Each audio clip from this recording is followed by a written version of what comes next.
Welcome back to another episode of Steaming Pile with Lauren and Tucker. I am Lauren. And I'm Tucker. And it's season 2. And you know what that means. What does it mean? It means integrity's out the window. We did the hard part. It's time to get into the really taboo stuff. All right. Let's go. So, my husband and I watched a show over the weekend. Okay. And the title of it is Domestic Girlfriend. And okay. First episode, we meet our protagonist. He has a crush on his teacher. And in order to work through that, he decides to hook up with a random girl. Okay. And they hook up and she's like, hey, if we ever meet again, we're going to meet as strangers. And he's like, that's totally fine. Even though it's not. He's still kind of hung up on everything. But he goes home to think about it. And his dad comes in and he's like, hey, I'm getting remarried. My new wife is coming over for dinner. And he's like, oh, that's sudden. And his dad's new wife is the mother of his teacher and the girl he hooked up with. And they all move into the same house. That's magnificent. It's so great because it's like, well, they're step siblings. They're going to try and live as one family unit. Mm-hmm. Sure. Look, we've all seen enough porn to know. That's the thing. Is despite the fact that it has this, salacious setup, it was one of the most compelling shows I've ever seen. Really? Yes. It's so well written. I am kind of shocked. It's so nothing good. out of my list. Woo. It's only 13 episodes. It didn't get renewed for a second season, but there is it's based on a manga. So it has a full story. But we only get 13 episodes worth. And it's fine. It's so good. That is a bold premise. It is. Huh. Okay. All right. I have to write down domestic girlfriend. Yeah. Where do I own a pencil? Oh, they're all up here. Why would I put them there? Okay. Domestic. So I keep pencils and pens around, even though I hardly ever write. But I have so many pens just out. I have so many pens out. I have 3 cups just on top of my desk that are full of pens, and then a cigar box full of pens and pencils. And then there's a box of Ticonderoga pencils on my desk. I am never without some sort of writing utensil. Are you a fan of the Black Dixon? I haven't used them as much. I've really only bought the yellow ones, but the black ones are still pretty good. Black. I always keep a Black Dixon. They're so nice. They look good. They feel good. They're balanced so well. The erasers suck, but that's not why we use Black Dixons. It's not the eraser. Yeah. It's the shit. Because you can get those white block erasers. Yeah. Those are magic. Oh yeah. Yeah. Eraser technology. So taboo for season 2. I know. Let's talk about erasers. I mean, the ones that are more like trinkets that are more collectible, those are terrible. They're coated in something that makes them completely ineffective. What is that? I don't know. Why would you do that? Because I don't know what they're good for at that point. Do we just buy rubber to just look at? I suppose. I don't know. Which, I mean, I guess if you keep unused condoms as well, that's like buying rubber that doesn't get used for anything. And you can't erase anything with those. Well, that's true. That's true. You can't. Not that I've tried. Because that would hurt. Well, I mean, I'm not saying that you have to use your dick to erase things. Why not? What else? What are you going to do? Just take it out of the package and just be like, finger puppet erase? No. Well, be serious, Lauren. Be serious. I will admit I haven't necessarily tried to use condoms as an eraser. I feel like they wouldn't be good, especially if they're lubricated on the inside. Mm-hmm. That's, yeah. Because then they're just going to smear all over things. Which, I mean, some erasers just do anyway, because they're not good. Yes. Oh my gosh. Like calcified erasers, Oh, nightmares. I nightmare. hate those. Calcified condoms even worse. If we've reached the calcified condom stage, something has gone horribly wrong. Yep. They're real hard to break too. Mm-hmm. I tried using one for blood effects many moons ago. Oh. Couldn't do it. It couldn't. I can see how you would think they'd make for good squibs, but yeah.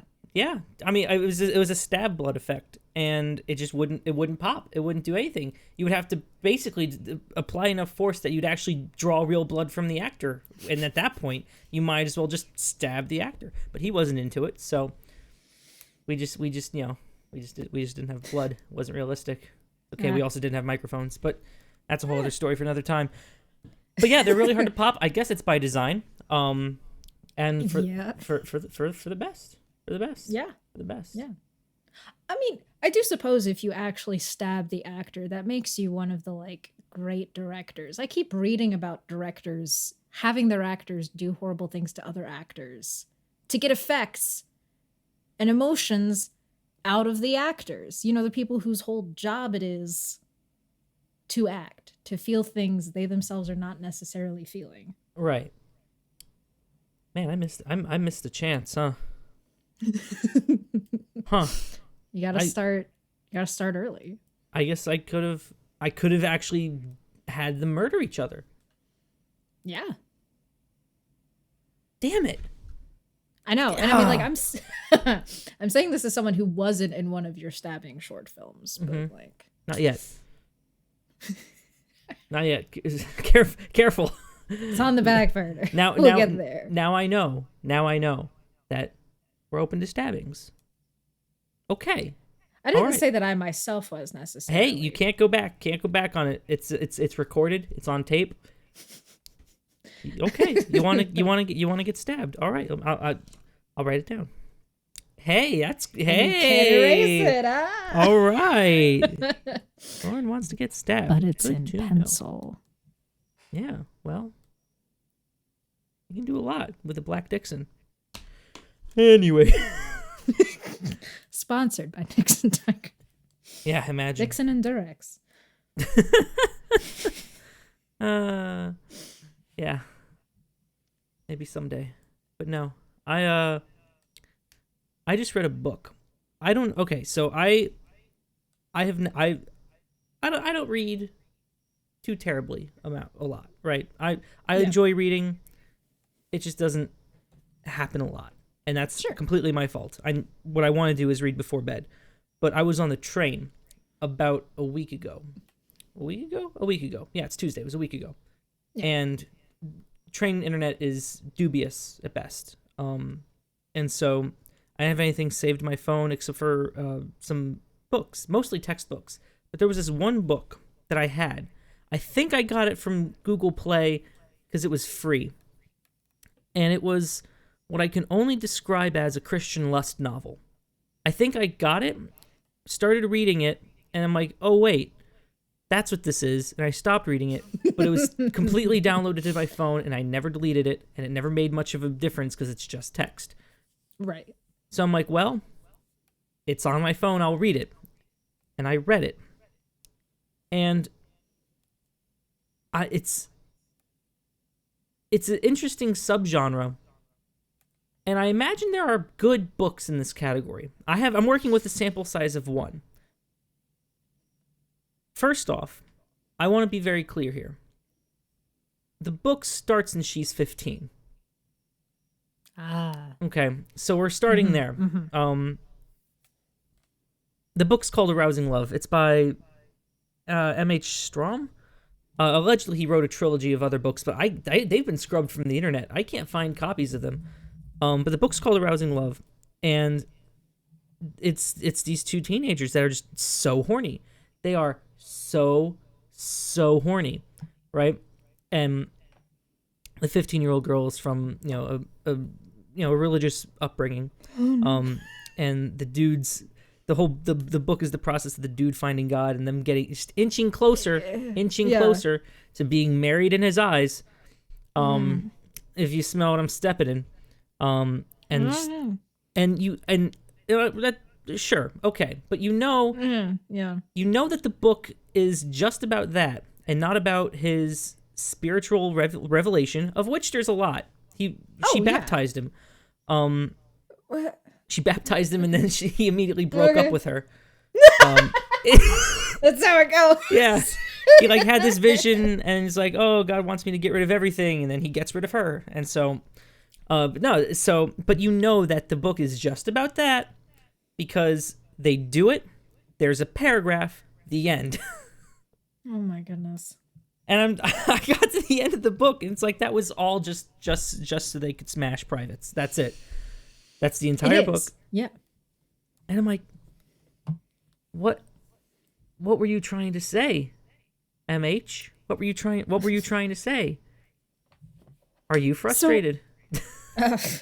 So I mean, it is like it is a thing in Christian communities. I say this as someone who grew up within that. Because you have some camps that are so uneducated about all things sex that they end up pregnant by the time they're 18. And then you have the others that are like, we have to get married as soon as possible because they want to have sex. And they're usually within the same camp of they haven't even masturbated because they think that's wrong too. So I'm not surprised that this novel exists. I can also guarantee it's self-published because of the font choice, the fact that the author font is just gross.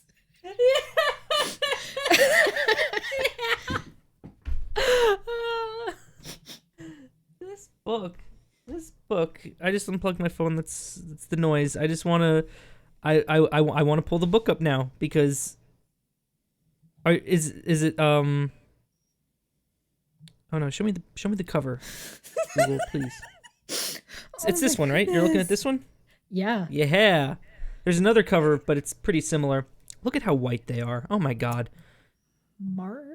Okay. Marstro Press.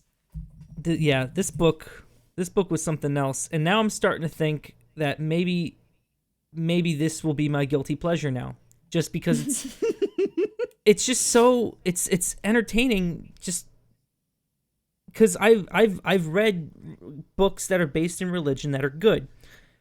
Yeah. But I imagine this entire subgenre is not in that level, in that echelon, right? So it's tricky because romance, and I assume it was I don't know how erotic it actually is. She's naked a lot. Okay, then while she's 15, and he paints her like one of his French girls. Yeah, teen and young adult fiction about dating and sex. Okay, so this type of genre specifically is so huge. It's one of the like 3 biggest genres in self-publishing especially. And Christian erotica, while a very narrow window, still does very well.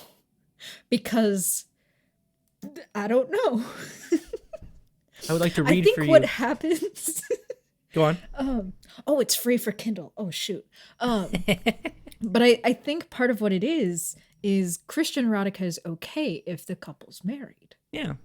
Because that's just celebrating what God made. But this whole it's like God has whispered in her heart that Zach's the one for her. That gets pulled all the time. It's like, God told me that we're supposed to be together. It's like, okay, but if he didn't tell her you're supposed to be together, that's not the truth. Girl, you're 15. Simmer down. The other cover's even worse. Isn't it? Oh my gosh. It's horrific. There's only one review of this book online, and I would like to read it for you now. Oh, please do. It's a Christian novel that has nudity. I was very confused with the whole idea of this book. It started out nice and simple with this girl liking this older artist dude, then it turned completely towards a weird place full of Titanic-style nude posing and kissing, with her saying, no, I can't have sex because it's against my promise to God to not have sex before marriage.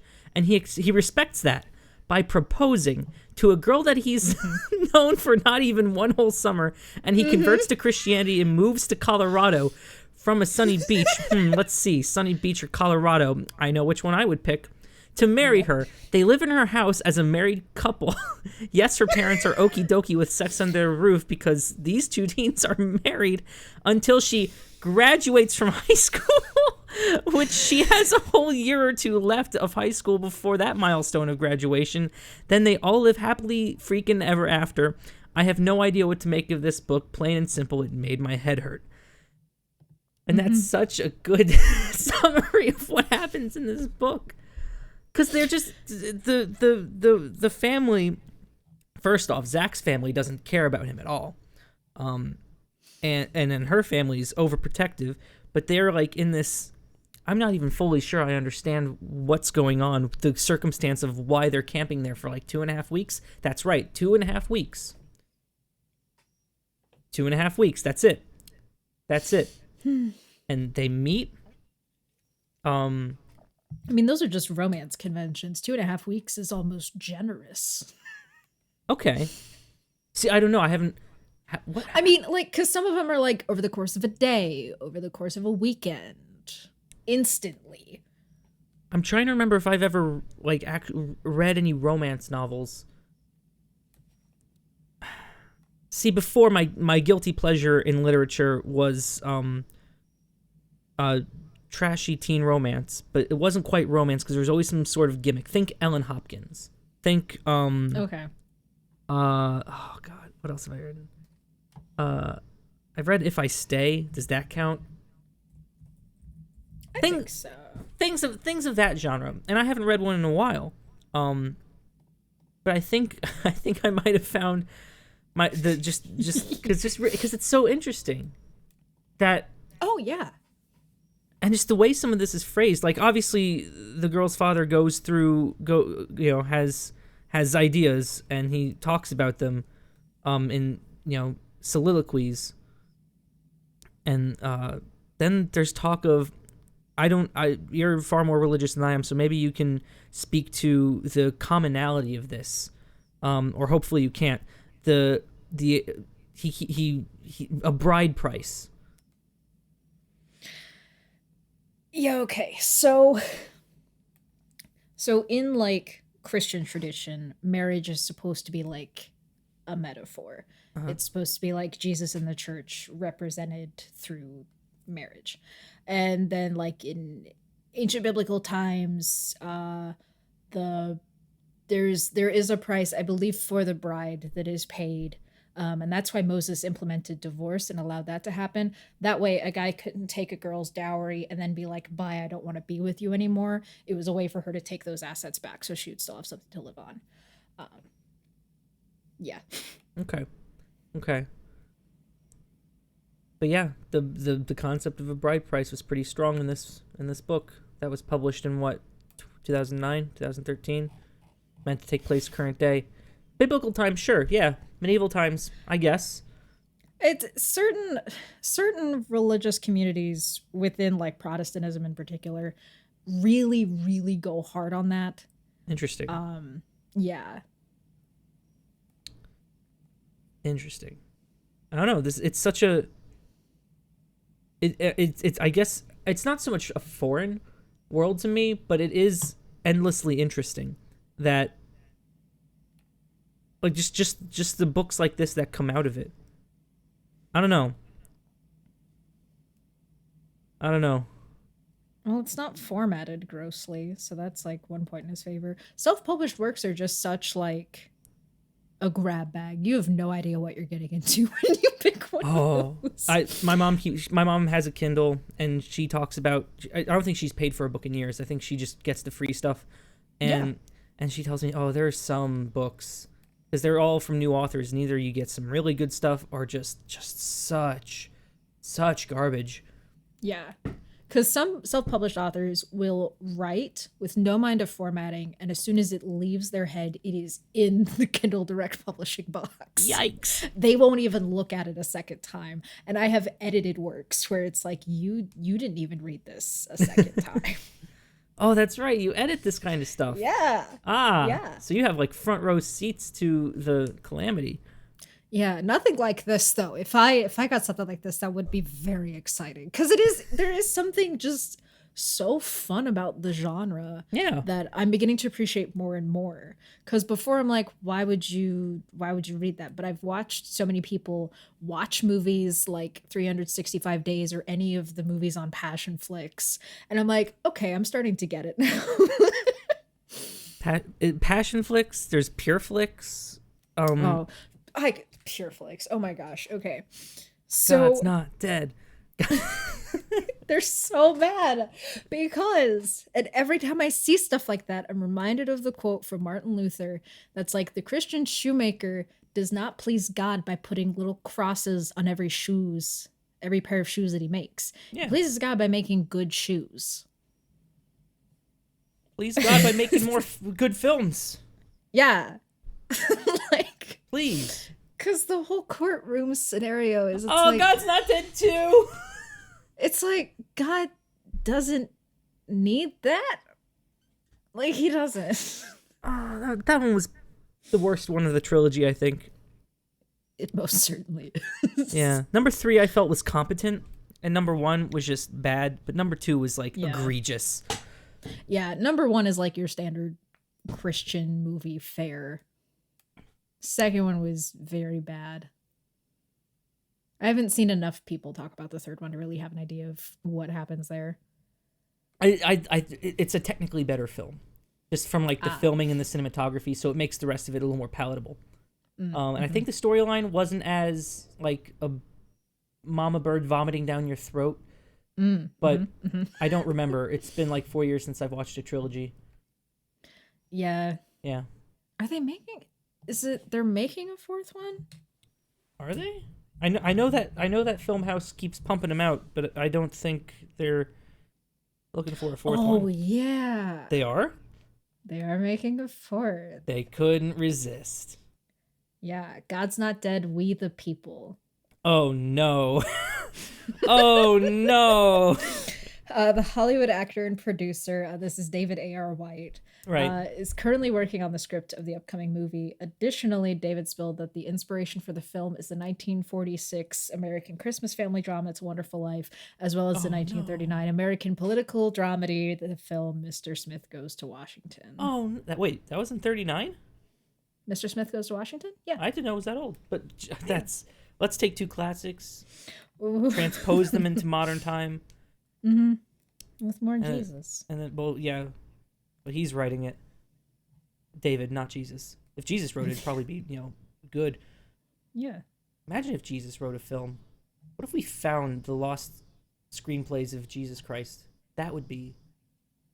some director would ruin it. Guaranteed. Michael. Oh, absolutely. Directed by Michael Bay. I would love to just because Jesus told parables. Those are screenplays. Like, I guess, do something with those, because some of them we still use as devices today. Yeah, and they're in the public domain, right? He died more than 70 years ago, so yeah, in the public domain. Although, if you're like, well, he came back, does that mean? Well, no, the works came out more than 70 years ago. That's an interesting question. Yeah. So the law says 70 years after he died, and he did die. Doesn't say anything about what happens if he comes back. True. So once you have died, you might not stay dead, but you will always have died. Yes. You can't change the fact that you have died. You can't undie. No, you can undie, apparently. Okay. But you can't haven't died. True. Okay. Yeah. I'm breaking English, but yeah, you can't haven't died. Yeah. No. Yeah. So, yeah, I guess 140 AD, thereabouts. Yeah. And even then, well, no, that's not when the Bible was written. Yeah, I forget when the last book, at least of the canon that I use. I do think that was still around like 120 AD, because the Book of Revelation was written by John on the island of Patmos, I believe, and he was like 80 or some years old. Okay. Yeah. So I guess, oh, that's right. And the Bible was not written all at once. No. There's 2 volumes of it. So, and the new one's clearly newer, right? So Yeah. Most of the New Testament was written around 60 to 80 AD. oh, that's not bad. Okay. So then Yeah. I guess it all would have definitely gone into public domain. Yes, the word of God falls under copyright law. It does. I guess it would have fallen under certain translations do in particular, like the no, King the James version. translations. Yeah, the King James version. Yeah, if you're using the ancient Aramaic or the ancient Greek, then yeah, that's totally public domain. But King James version, that's public domain. Okay. And I think there's one more that might fall under public domain that's a little newer. But most of the translations that are actually like readable came out, 1970 or later. Okay. All right. Okay, so it's in the public domain. It's safe. You can use this parables. Michael Bay, do it. Right? I mean, just Yeah. Michael Bay was to pick a parable. Which one do you think you would pick? Ooh. I'm asking you because I know nothing of the parables. I mean, Good Samaritan is kind of an on the nose choice just because you can do like slow motion shots of the guy getting beaten on the side of the road. The one of the like 99 sheep. So there's like a shepherd and he's got 90 or 100 sheep and one of them goes missing and he leaves the 99 to go and get the one. You could do like a whole action quest thing to get the one back.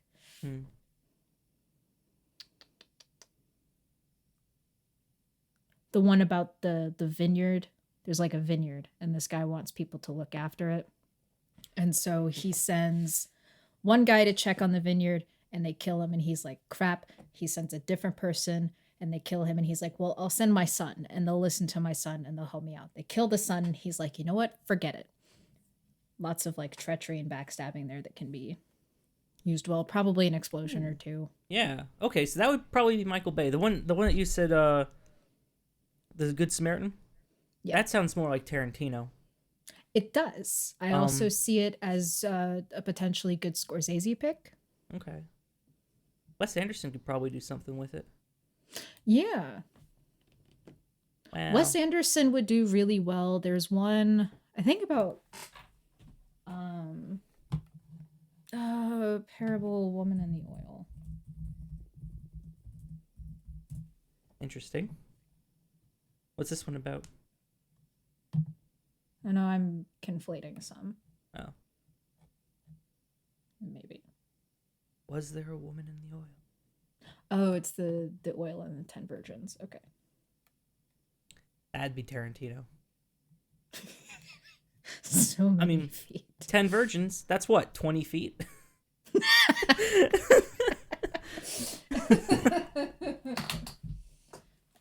are...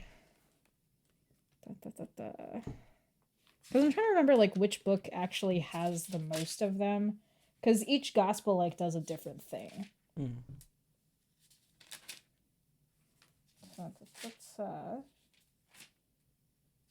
Because there's so much like mythology within the Bible that people just don't. There's so many cool stories people could do. Yeah. And they choose some of the good ones, like Samson's cool because you can do like dramatic action pieces. I think it's the biblical costumes that throw people off. And they don't know what to do with those. And they're like, that's too old. I think that's why we don't have many like movies about ancient Greece that deal with like Greek politics or Greek subterfuge. They're like, the robes are weird. We can't do the togas. That's fair. Yeah. Yeah, costuming for anything less than, 1,500? It's kind of hard. Yeah, because once you start doing like ancient biblical stuff, it's like, well, this looks like we dragged it out of a church attic. Yeah, you can't escape that. Yeah. And I mean, even all the art from that time period, it's kind of living now, looking at the art. It's like if I were to dress up like this, if I was, go church face, it would be. Yeah, it just. Yeah. I don't know. Yeah. The only like good biblical film that I've seen recently was Risen, and that was like the crucifixion, but through the eyes of a Roman centurion. Mm. So it was like a different perspective, and we were left. The audience got to answer the questions for themselves rather than the movie forcibly telling you what the answer should be. That's a good religious movie then. Yes, it was more compelling. Same thing with In Bruges. And In Bruges isn't even like an actually religious film. It just has so much Catholic imagery and it focuses so much on guilt. He kills a priest. What? That's a religious movie. Right, like it's a religious movie as Die Hard is a Christmas movie. That's because it is. Yeah, but the line is blurred. You have to bastardize the definition to get there. I mean, potentially. I don't know. Is a religious film one that just asks religious questions and deals with religious themes, or do the characters have to undergo their own spiritual journey? That's a good question. I don't know.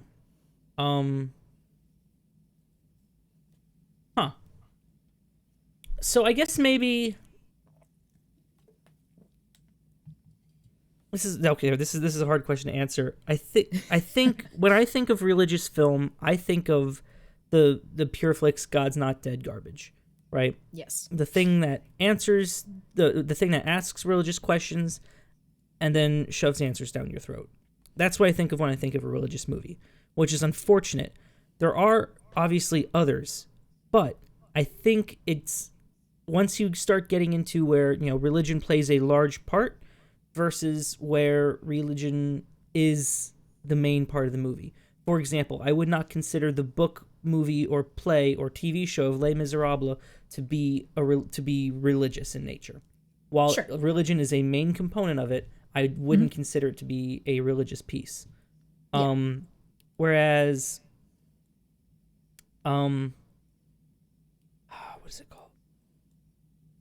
The new pope, the young pope, that's obviously religious. Oh, yeah. First Reformed, even though I haven't watched all of it because it's super depressing and I couldn't make it through. It's that's likely religious. Again, I haven't seen the full thing, but things like that, with things that it's not only a main component, but it is the central focus. Yeah, and the spiritual journey is aided by that central focus. Mm-hmm. That is such a long-winded description, but I think that's the line. Yeah, no, because I think something like A Serious Man I would consider to be a religious film because it grapples with how religion can try to answer the questions he has about why stuff is happening to him. But something like The Righteous Gemstones isn't necessarily a religious television show, even though the central characters are members of a televangelist family. Because religion actually doesn't play a huge role in their lives. Would you consider Bruce Almighty to be a religious film? Oh, absolutely. Okay. Bruce Almighty more so than Evan Almighty. We don't talk about Evan Almighty. But yeah, because it asks questions about God, about how people interact with God, what role God plays in their lives, and why. I also really like that show. And it's a shame because I know for a fact that a lot of religious people wouldn't watch a movie like that because they interpret it as blasphemous automatically. I mean, it kind of is. Let's be honest. Yes. God's black? Excuse me? God's probably brown. But yeah, like as soon as a movie includes like language or violence or sexual content that seems to like negate the religious elements of a movie, even if the movie as a whole is really good. Sure. And might be worth talking about and exploring, or might be something that connects you to another person that gets them thinking about. Because like religious people seem to think that movies like God's Not Dead are going to convince the antagonists of those movies to convert to Christianity. And that's not the case because I don't even go and watch those films and I already believe in God. Right. Yeah. It's and I think that's the differentiator between a good religious film and a bad religious film. A good one asks questions, a bad one answers them. Yes. Right? Absolutely. I don't think anyone will go into a movie having their entire worldview changed especially if it's of the quality of God's Not Dead 2. But let's assume that it's amazing, right? I don't think anyone will see it and be like, I've seen the light. It's a movie. Yeah. Yeah, like there are movies that you can watch and then never stop thinking about. Mm-hmm. And those are the good ones. And if they can get you to contemplate things in a different way, then it's good. Yeah. But yeah, there are just some that I'm like, this isn't doing what you think it's doing. Right. It's like Inception. It's you put the doubt in the mind, you put the question in the mind, right? Mm-hmm. And you let the person get to them by themselves so that the idea actually takes hold. As opposed to just, a bird regurgitating down your throat. Yeah. Which can't taste good. No, I can't imagine that it would. Yeah. All right, we've hit incest and religion. What's the third thing? I don't know. It could be anything. I mean, I'm just trying to think of. Oh, last night. I saw the Aretha Franklin movie, Respect. Oh, really? Yeah. How was it? It was okay.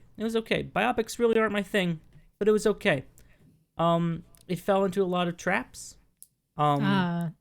Of biopics about Black people and biopics in general. But that got dark real fast. I didn't know much about Aretha Franklin. Yeah. I knew very little about what she had been through, and the answer is a lot. It's too much. It's oh god. There's something very unsettling about seeing a pregnant 10-year-old. Mm-hmm. It's for like 5 seconds, but like. But even yeah. Like, like I had read that, and I'm like, well, who was it? And that's never like a known thing. I don't know how the movie treats it. It treats it well. But like, and that's not even it. It's a 2.5-hour movie. She goes through some stuff. It's a biopic. They're really long. Now, on a scale of like Bohemian Rhapsody to Rocket Man, does it do anything different with the formula at all? Rocket Man was kind of different, right? Mm-hmm. Yeah. It at least integrated the music. It wasn't a straight like concert movie. Okay, yeah. This wasn't a straight concert movie either, because again, it started when she was 10. And then compared to Bohemian Rhapsody, it's probably similar to Bohemian Rhapsody in the way it presents the evolution of the artist. Yeah. But I don't think I haven't seen Rocket Man. That one's good. It at least my new metric for things, because once I watched Walk Hard, that kind of ruined basic biopics for me if they follow the same plot beats as Walk Hard. That's fair. And Rocket Man at least does some different things with it. It plays with the presentation of things, at least. It gives it a framing device. And it's not just like, let's rush through all of these years of the artist in a very straightforward way. That's essentially a play along Wikipedia. Yeah, exactly. Yeah. And that's why I feel like Respect was, in a way. Although, it's got to be weird to have a biopic made about you while you're still alive. Oh, yeah. That's weird, right? I know that Elton John during the course of Rocket Man was like, you can make me look worse. In fact, please do. Sure. But I know that like for Bohemian Rhapsody, it's kind of unfair because like Freddie Mercury's dead. And so a lot of the drama within the band is pinned on him, it seemed. When it's like, really? So these other 3 guys just showed up to work every time. Yeah, that's I guess it's unfair. Because sometimes it is positive in the case of Rocket Man, and other times the artist can kind of hedge how that portrayal goes, especially if they want to make more money from it. Okay. I think for Elton John, he's like, I've made so much money. It doesn't matter. I don't need to sell anything anymore. That dude's got to be just so rich. Oh, yeah. Oh, my God. Can you imagine? No. We think Bezos is the enemy. Nah, it's Elton John.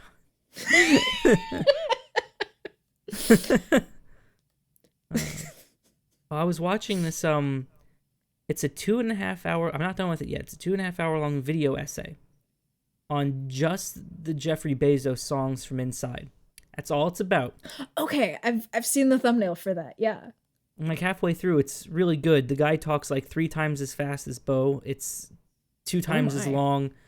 So there's a lot of content. Holy smokes. Yeah. I should probably finish that at some point, but it's very good, and it I'm sure there's a lot to unpack. I mean, like, just the choice of having not one but 2 songs about him, the way he looks in each, the lyrics for each, I'm sure. And it ties in a lot to the, I guess, the overall message that he's been pushing ever since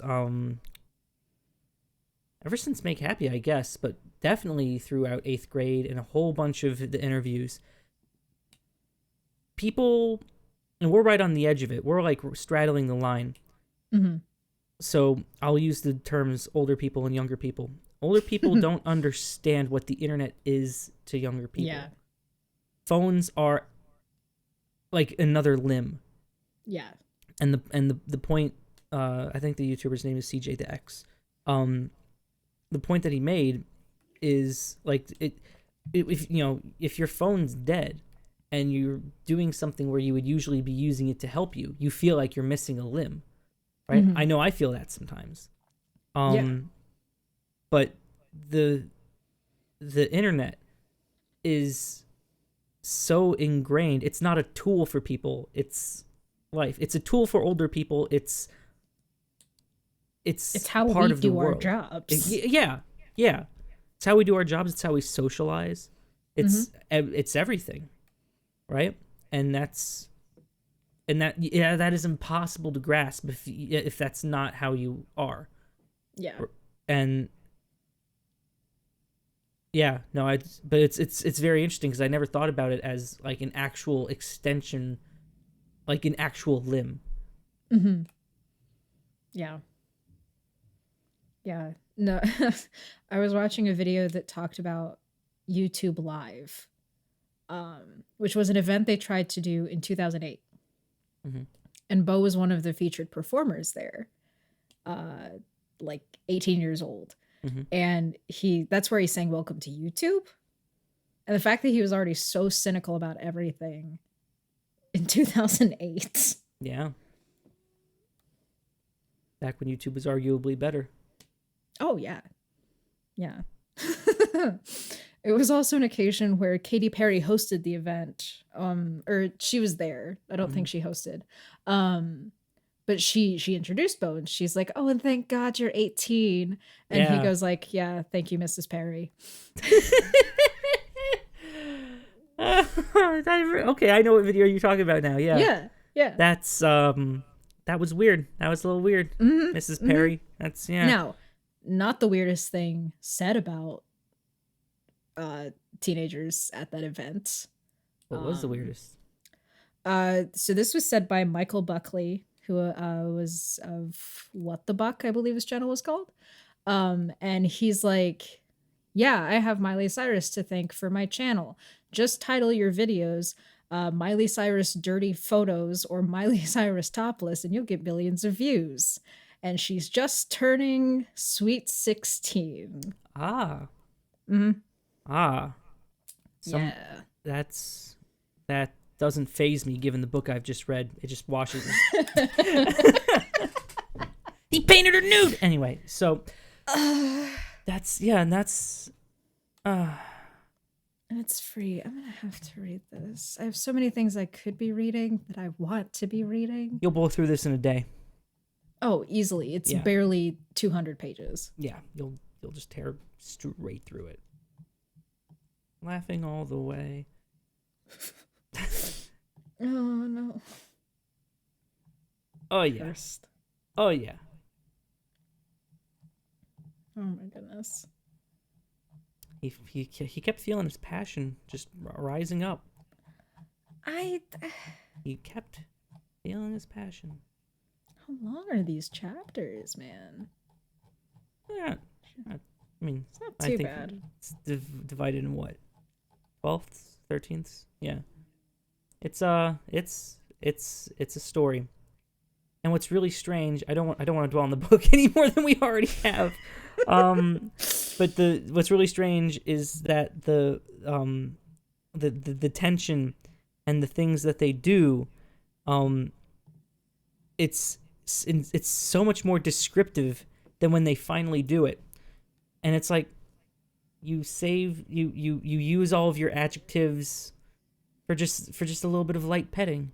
It's like, And then there's a passage in the book where they it's like a paragraph and a half of Zach, Joanna, and her parents. I think they're around the campfire or the kitchen table, and they are all together as a family deciding what constitutes sexual behavior. Oh boy. Like actually drawing the line in the sand. Yeah. Which if you're making it a part of the bride price, you should probably have that written in blood. But no, just written in ink. Sorry. Scratch that. Nope. but what you should but what you should but it's just such a weird does this happen? Like you're all standing around the table and it's like, okay, you can touch her boobs. But don't. See, okay. So I went through this thing called True Love Waits, right? And it is just essentially hey, wait until marriage to have sex. It's a good idea. Okay. And one of the illustrations they use there is it talks about like the legalism of literally sitting down and saying like, all right, now in paragraph 2, line B, we want to define petting as X. It's like if you're going to find every loophole and the maximum edge you can to skirt as close to the edge as you possibly can, like those are the wrong reasons. Yeah. I didn't know. So there's actually so beyond that, if I had to stand in a room with her parents defining what was allowed and what wasn't allowed, I think I'd just nope out of that. But there are actually bodies, entities that have delineated this with great detail. Yes. Oh yeah, where they'll be like, well, we can dry hump over clothes, clothes stay on. We can touch each other over clothes. We can kiss, but not with tongue. We can kiss, but not on the neck. Okay. Some people go so far as to be like, we're not even going to kiss on the lips until marriage. Okay. I might have sent that Catholic girlfriend to hell. What was the thing that... what was the thing? I'm sorry. Yeah. Kiss a girl, send her to hell. That's takes two. All right, so what's I'm just curious, what was the name of the thing you just said? Legalism. No. The group that defined this. Oh, I mean, it's definitely more of like, well, I can only speak for Protestantism because I wasn't raised Catholic, but I was specifically raised Baptist, and Baptists definitely have like this kind of mindset. The very thin line delineating. Yeah, because like teenagers are horny and they want to do as much as they can, but still be okay with God. Yeah. Which you gotta admit is, because he's watching everything. What if you get it wrong by like just an inch? Like his line is just a little bit further back than what the church says it is. And you just do one thing, and it's like, well, he was watching you then. Game over. Well, that's the whole thing of like salvation through Jesus Christ, right? Is that a blanket pass to do whatever you want? Not necessarily, but in the sense of like, God doesn't rank sins people like to, because their sins are always better than like the ones other people commit. But it's not like, oh, you sucked your boyfriend's dick, now you're going to hell. It's like, well, is this sex before marriage? It's oral sex, which has sex in the word, but it's you ask for forgiveness, God forgives you. You just don't do it again. Yeah. Right? And that's as I understand, that's a big cornerstone of it, right? Like, Yeah. you're always gonna screw up. Yeah. People who use that as a way to control and shame people, like that turns people off of Christianity way more. Yeah. Very interesting. Very interesting. Yeah. Huh. Because God may use guilt, but he's not going to use shame. But people will. Oh, all the time. All the time. They love to shame people. It's kinky for them to shame. Hey. Yeah. Hey, I see what you did there. Yeah. Oh, man. I need to find more of these books. They're so fascinating to me. Yeah. Because it seems like it says it's a teen novel. Is it though? It's a novel about teens, that's for sure. Yeah. It's not She was 17 when they finally did it. Ah. And that would have made him 20. Their brains aren't fully. Her parents are terrible. Like that is the big curse, especially within Baptist circles, is a girl will meet a guy who's even a little religious, and she's like, this is absolutely the one God wants for me. Mm-hmm. And it's like, you still can check if you're compatible or not. Yeah. Yeah. I feel like his message is it could be easy to misinterpret, Yeah. Here's God's message. And here's the human brain. God, right? Incomprehensible, right? You can't even describe. You can't, right? Like, it's not some dude in the clouds like Family Guy wants you to believe. Incomprehensible. You're going to understand what his message is. Okay, smooth brain, calm down. You're 15. There are theological scholars that are still unraveling that one. That keep it in your pants, kiddo. They will keep it in their pants. They'll just rub their pants against each other's pants. Don't wear jeans. Don't use jeans. That's it's such a big mistake. It's such a big mistake. Because of the friction? Yeah, because of the friction, Lauren. I get that friction is the point, but it's like, it's denim, it's sandpaper. You're learning so much about Tucker right now, but we're going down this rabbit hole. It's season 2, damn it. Jeans, and that jeans on jeans, think of the heat generated, right? Like, it's, and just, Yeah, that makes a lot of sense. Don't do jeans on jeans is the message. No jeans on jeans. no. That's her. That's our abstinence message. No jeans on jeans. Just no jeans on jeans. Wear gym shorts. Yeah. Breezier. It's hard work. Keeps you cool. Exactly. Makes so much sense. Nylon's your friend. And so is tonight's sponsor. Oh, are we there now? All of this great advice brought to you by. Oh, it's not like they'll ever know, because let me pull it up. Okay, here we go.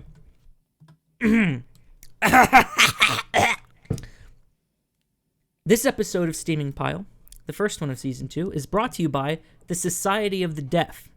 They wrote this long ad out, but I'm just going to put you full screen in the edit, so they can't read my lips and they'll have no idea what I'm saying. I'll just have to make this ad last for roughly 30 seconds, and my contractual obligation is technically complete as far as they know, right? I mean, let me ask you this: why do deaf people need ads anyway? Who isn't aware of deaf people? I mean, personally, I don't know anyone who's completely deaf, but I was told they exist, and I believe it. Okay, maybe if I read this ad copy, I'd know what they're trying to push here. Hang on. Because it can't be awareness, right? Nope, it's just awareness. All right, whatever. I've already gone off the morality deep end here, this entire thing. And now I'm stiff in the disabled. Kind of like being with my ex-wife, am I right? No. So what's left of my soul clearly can't be bothered. Everyone knows about deaf people, so they're wasting their money anyway. Okay, back into character. I'm going to put the edit back. Right. So thank you to the Society of the Deaf for sponsoring the first episode of season 2. Thank you? Now, yeah. Thank you. Now Bacon. captioned. Yeah. So they can read the auto caption. I'm sorry, what? They can read the auto caption. Oh, that's right.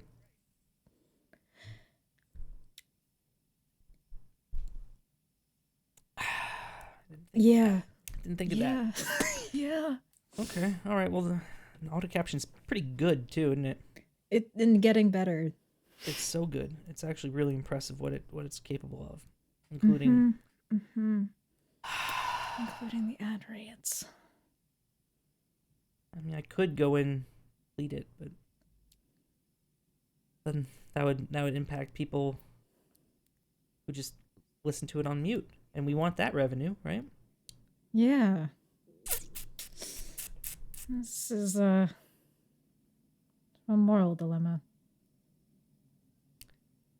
I don't know. They paid us. I got the money. What are they going to do? Take it back? People are still aware. I can't speak their language. What are they going to do? Email me? Yeah, no, they'll email me. Yeah. Whatever. We've done our part. We raised awareness and that was more the captions point. for things. Yes. Yeah, more captions for more things. Captions. Yes. Computers are getting good at it, and now more people are aware of deaf people. I mean, deaf people awareness is through the roof. I don't know. Okay. Nobody doesn't know about deaf people. And those who don't, now they do. Now they do. We've done our job.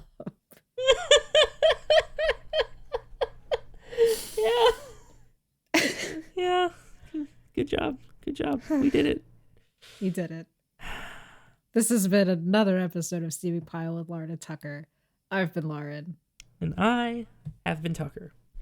And we'll see you all next time.